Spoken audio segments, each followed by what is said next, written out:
Hello, एक बार फिर education knowledge में आपका स्वागत है।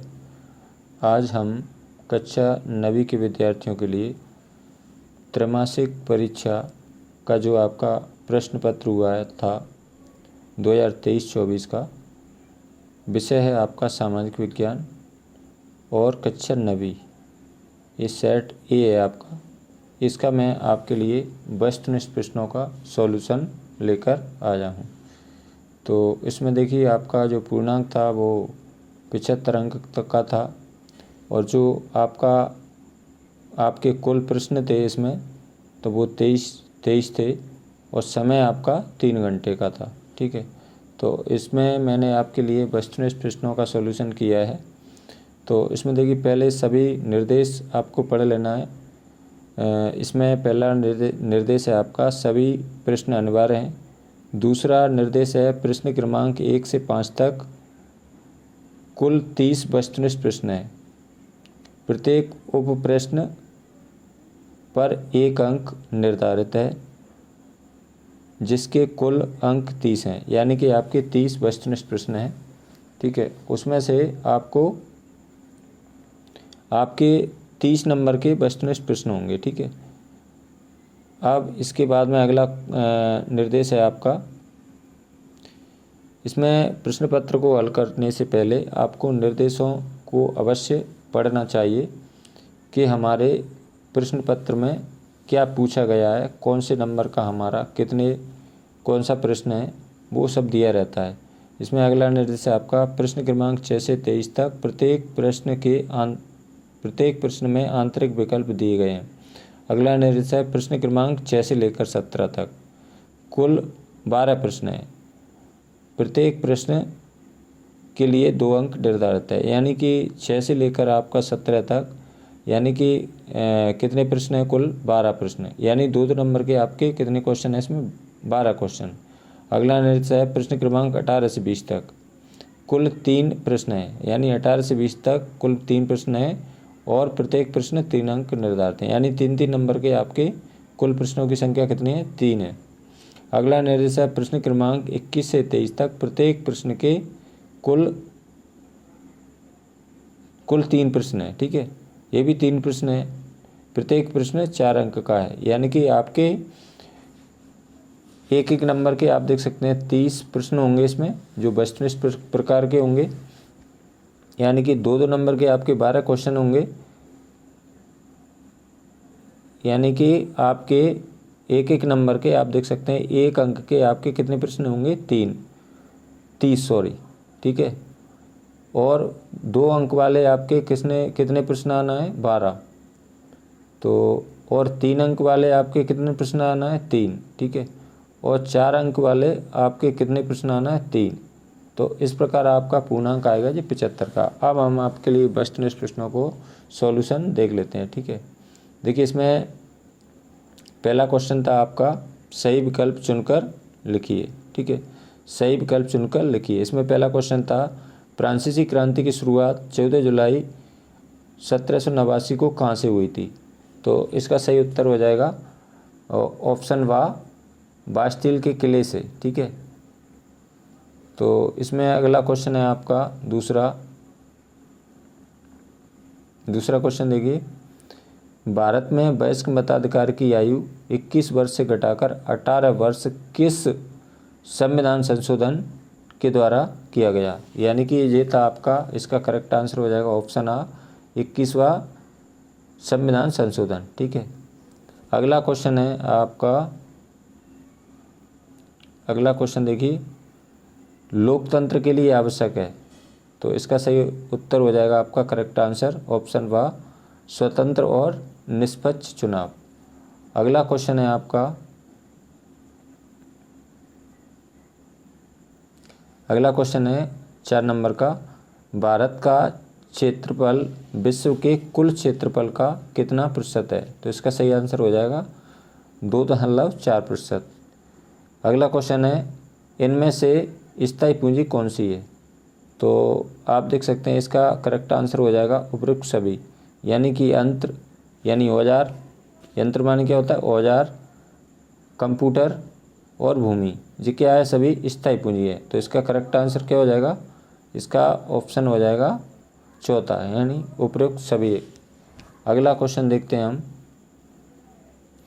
आगे। देखिए इसमें थोड़ी सी मिस्टेक है इस प्रश्न में, तो इस प्रश्न को हमें थोड़ा सा समझने में दिक्कत हो रही थी। तो इसका देखिए क्या है, इसमें इनमें से कौन एक गैर कृषि कार्य है, ठीक है।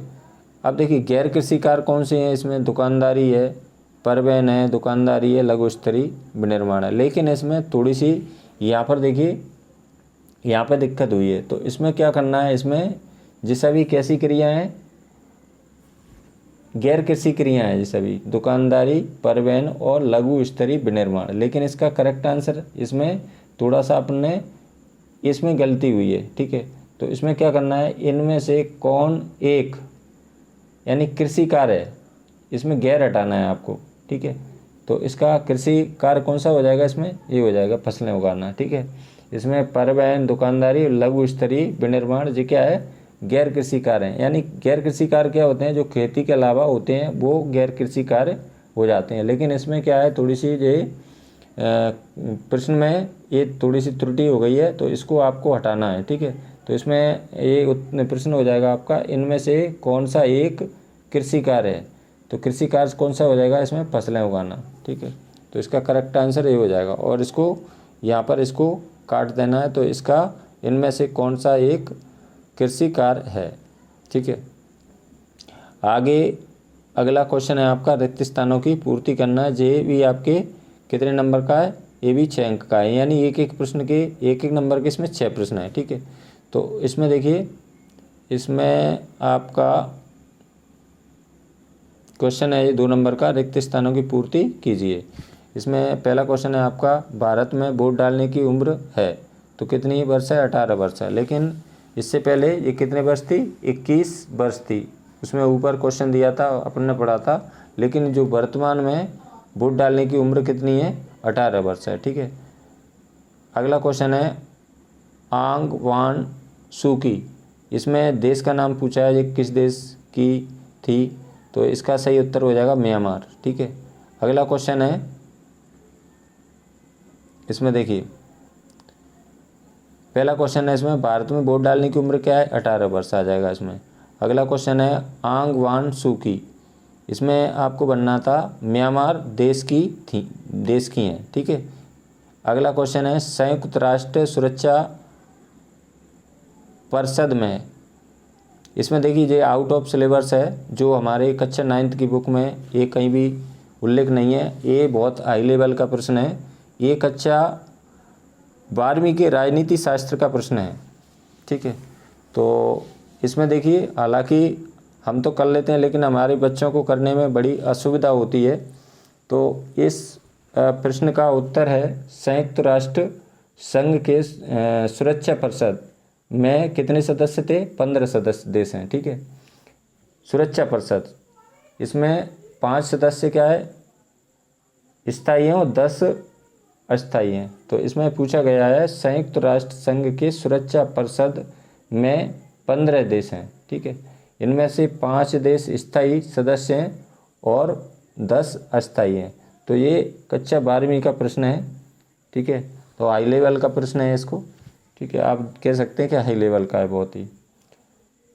अगला क्वेश्चन है आपका, श्रीलंका की राजधानी है, तो इसका सही आंसर हो जाएगा कोलंबो, ठीक है। ये हमारा पड़ोसी देश है। अगला क्वेश्चन है, भारत में राष्ट्रपति का कार्यकाल होता है, तो इसका सही उत्तर हो जाएगा 5 वर्ष होता है, ठीक है। अगला क्वेश्चन है, भारत का संविधान कब बना, यानी बन के कंप्लीट कब हुआ था, 26 नवंबर 1949 को भारत का संविधान बनकर तैयार हुआ था, यानी कंप्लीट हो गया था। लेकिन इसको लागू कब किया गया था, लागू किया गया था भारतीय संविधान को 26 जनवरी 1950 को, यानी बनकर कंप्लीट हुआ था 26 नवंबर 1949 को, लेकिन इसको लागू कब किया गया था, 26 जनवरी 1950 को ये संविधान, भारतीय संविधान लागू हुआ था। अब इसके बाद में अगला क्वेश्चन है आपका, अगला है आपको सत्य सत्य बताना है, ठीक है। सत्य अवलेख असत्य लिखिए। ये भी आपके एक एक नंबर के 6 प्रश्न हैं। एक एक नंबर के आपके कितने प्रश्न हैं, ये भी 6 प्रश्न हैं, ठीक है। तो इसमें सत्य सत्य आपको बताना है इसमें देखिए पहला क्वेश्चन है ज्या जाक रूसो अमेरिका के निवासी थे, तो ये असत्य हो जाएगा। इनका जन्म जनेवा में हुआ था, यानी जनेवा कहाँ पर है, स्विट्जरलैंड में। यानी कि जनेवा एक स्विट्जरलैंड और फ्रांस के बगल में बसा हुआ जनेवा, लेकिन एक कौन से देश में स्थित है, स्विट्जरलैंड में। अगला है दुनिया का सबसे बड़ा लोकतांत्रिक देश भारत है, तो ये सत्य हो जाएगा। यानी दुनिया में, यानी विश्व में, विश्व की बात हो रही है, विश्व में सबसे बड़ा लोकतांत्रिक देश कौन सा है, भारत है, तो ये सत्य हो जाएगा आपका उत्तर। अगला क्वेश्चन है पॉलिटिक्स के रचयिता कार्ल मार्क्स हैं, तो ये असत्य हो जाएगा। पॉलिटिक्स के रचयिता कौन है, अरस्तू हैं, ठीक है।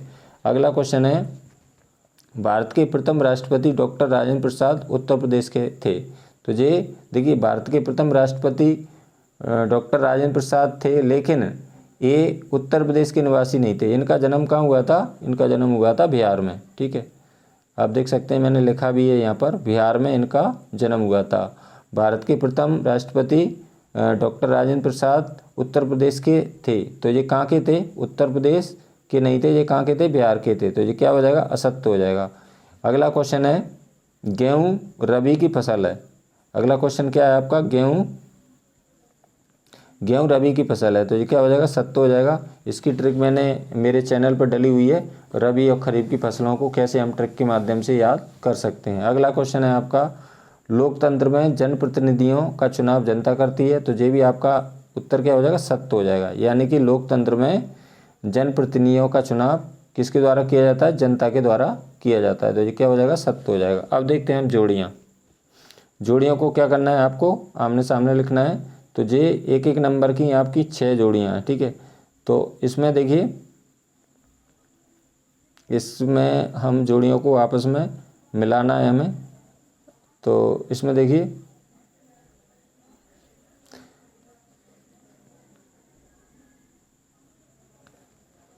इसमें है आपका सही जोड़ी का मिलान कीजिए। ये भी आपका एक एक नंबर के 6 प्रश्न है इसमें भी। तो आपके 30 नंबर के वस्तुनिष्ठ प्रश्न है। तो एक तरफ दिया सूची आ और दूसरी तरफ दिया सूची बा। तो इसमें देखिए हम जोड़ियों को कैसे आमने सामने लिखेंगे। इसमें देखिए पहला क्वेश्चन है आपका नेल्सन मंडेला, ठीक है। क्या है, नेल्सन मंडेला। तो इसका सही उत्तर क्या हो जाएगा, इसका हो जाएगा ये कहाँ के निवासी थे, दक्षिण अफ्रीका के, ठीक है। अगला क्वेश्चन है महात्मा गांधी। तो ये महात्मा गांधी भारत, सही उत्तर हो जाएगा इसका। अगला क्वेश्चन है आंग सान सू की। तो ये इसका सही उत्तर हो जाएगा म्यांमार, ठीक है। जी ऊपर भी पूछा गया है जी क्वेश्चन। अगला क्वेश्चन है अब्राहम लिंकन। तो ये कहाँ के निवासी थे, अमेरिका के। अगला क्वेश्चन है सुकरात। तो इनका संबंध कहाँ से था, एंथिस। अगला क्वेश्चन है लौह पुरुष। लौह पुरुष के से किसको जाना जाता था, सरदार वल्लभ भाई पटेल को जाना जाता था, जो भारत के प्रथम गृह मंत्री थे, ठीक है। तो इस प्रकार जोड़ियों को क्या करना है, आपको आमने सामने लिखना है। नेल्सन मंडेला का सही उत्तर क्या हो जाएगा, दक्षिण अफ्रीका। महात्मा गांधी, इसका सही उत्तर हो जाएगा भारत। आंग सान सू की, इसका सही उत्तर हो जाएगा, देखिए नेल्सन मंडेला का सही उत्तर हो जाएगा दक्षिण अफ्रीका।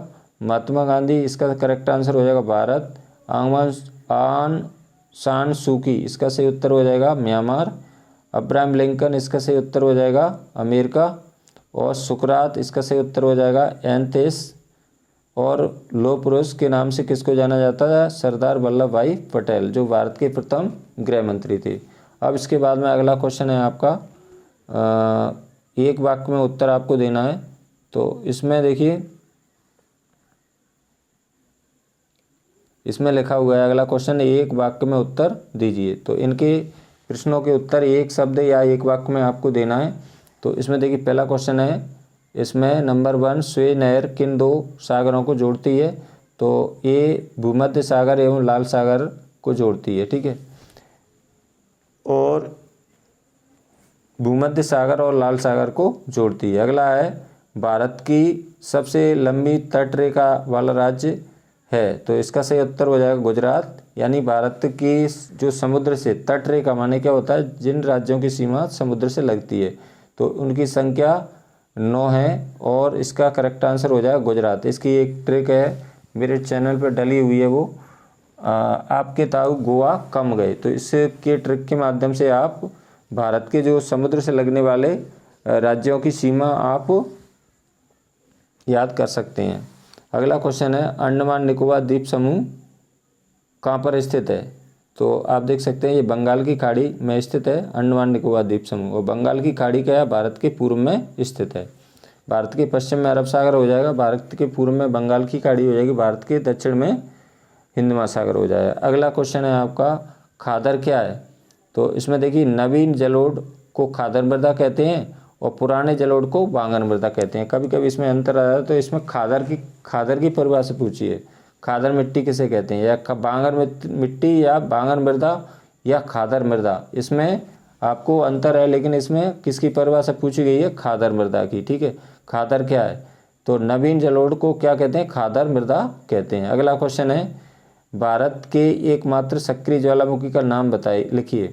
तो ये आप देख सकते हैं बंगाल की खाड़ी में बैरन द्वीप पर स्थित है। ठीक है, अगला क्वेश्चन है आपका बहुत इंपॉर्टेंट क्वेश्चन है ये वाला।